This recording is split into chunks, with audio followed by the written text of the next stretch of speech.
This is for my parents. If you're a parent and you have kids and you're feeding them, keep watching. If you're not a parent, welcome, but I'm not going to be talking about you. Okay.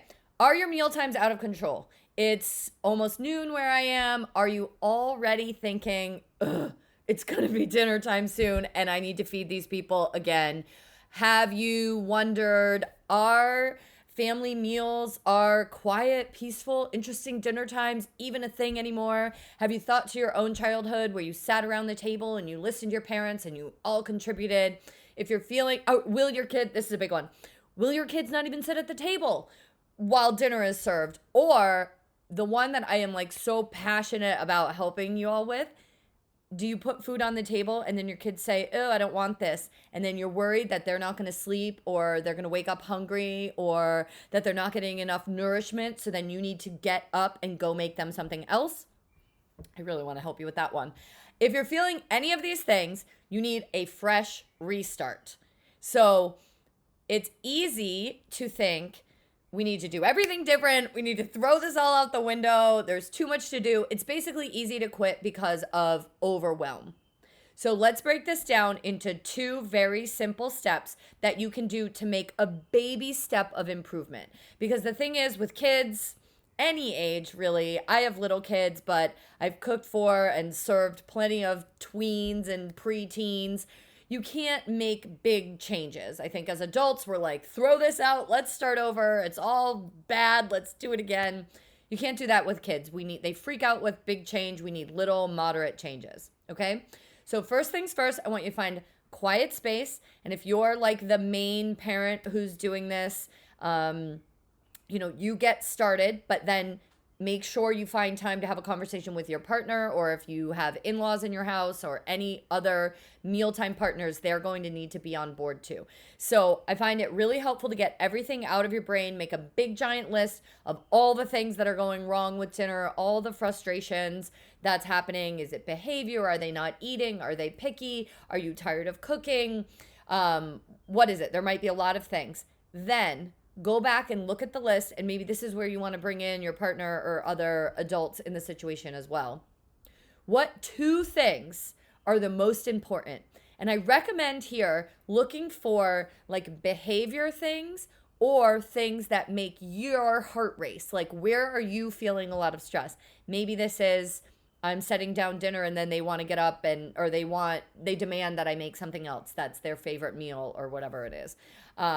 It could also be snacks and TV. I've fed a lot of families. I've seen a lot of kids. I struggle with my own kids. We go kind of through waves, but snacks, over snacking. I think even as adults, a lot of us are over snacking, and then you're not hungry for your actual dinner.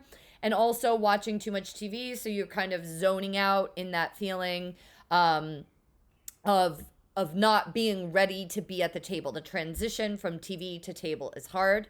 My kids watch TV, my kids watch screens, so it's not a criticism on that, but having it happen right before mealtime can be tough. So what are the 2 things? Then prioritize those 2 things, regroup with your partner and say, okay, we're going to work on these 2 things. Keep them small. So 2 like very specific, really great examples would be, we are going to have dinner time at 6:00 and everybody must sit down at the table.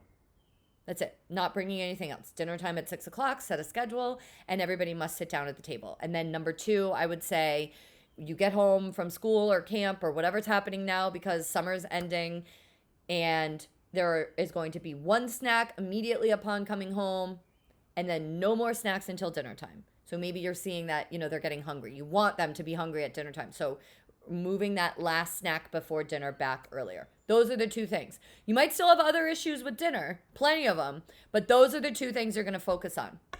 Then, at a time where either you're serving your kid's favorite meal, and then you could have this conversation at dinner, but it has to be their favorite meal because otherwise you don't want to push back on too many things, or have this conversation with them not at dinner time. So maybe middle of the day, post activity time, maybe you could take a walk or something to get their focus and not have it be a moment where you're resisting food. And then tell everybody that we're going to reset. You want their opinion, and we're going to focus on 2 things to make family dinners, family meal times. This could be lunch and breakfast too, especially now that school is ending for most folks. We're going to focus on these 2 things. Dinner is going to be at 6 o'clock. Everybody must sit down to the table. You must start in your seat. And the last snack is going to be at 4 p.m. when you get home, and there's going to be no snack until dinner. Ask the kids if they have any questions. Do they have any concerns with this? And listen if they have any concerns. Oh, what if I'm so hungry in between? And then just systematically work through each of their concerns so that this isn't a penalty. This is not bad news. This is resetting so that everybody can enjoy their evening, so that we can have happier meal times together, so that everybody gets food that they like on the plate. Go through each of their concerns, hear them out, and do your best as a parent to hear them on their level.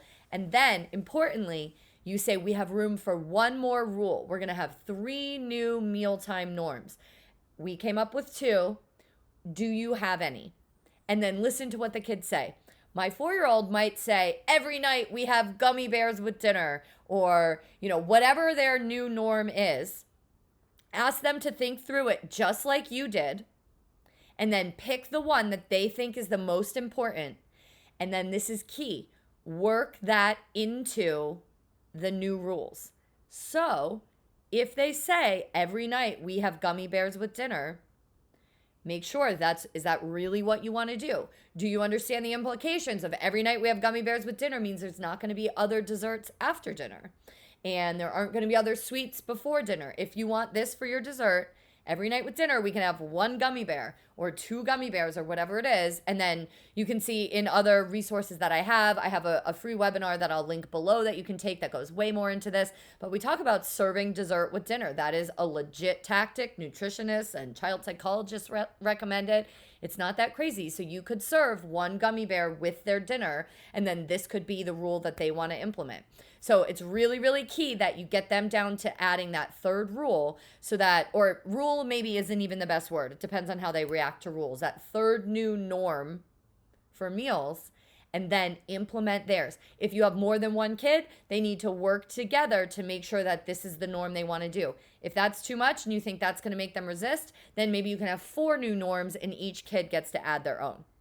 So then we all come to an agreement on this, and going forward, at the dinner table, you're going to focus on only these 3 new things.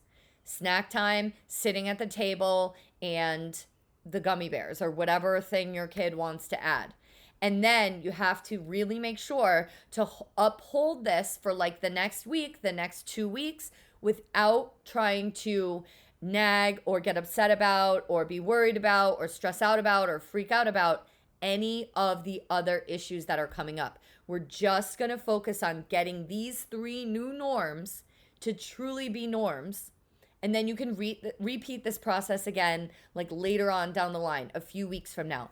The thing with making changes to a stressful time of day is that it needs to go slowly. You need to chip away at it and be consistent. So don't set these 3, like a way you could fail at this would be to set these 3 new norms and then uphold them for 3 days, and then suddenly come in with a completely different rule, like everyone needs to try a bite of this or whatever it is. Focus on the 2 biggest things, really work with them to get them to change, and then when that becomes a new standard that everybody is just doing without really thinking about, that's when you can level up to the next level. Okay? Try it. Let me know how it goes. Let me know in the comments what norms do you want to change. Again, I highly recommend starting with behavior and snacks, because once you start with behavior and snacks so that you can get them hungry at the table, then you're kind of setting the standard. Okay, we're sitting at the table. Now we can build on from the behavior. On that note, I'm hosting a summer meal planning webinar. If you want to join that or just get the replay, you can sign up for that below. I would love to see you there. If you see this after that has already happened, you can sign up and I will just send you out the replay. But summer is a great time to think about cooking differently and think about how you feed your family differently, because all the routines are different, right? But on that note, summer is amazing. The produce is the best. The cooking is the best. It's fun. I love summer, and I'm really excited to share this info with you. So let me know what other questions you have for the next video, and I will see you next time.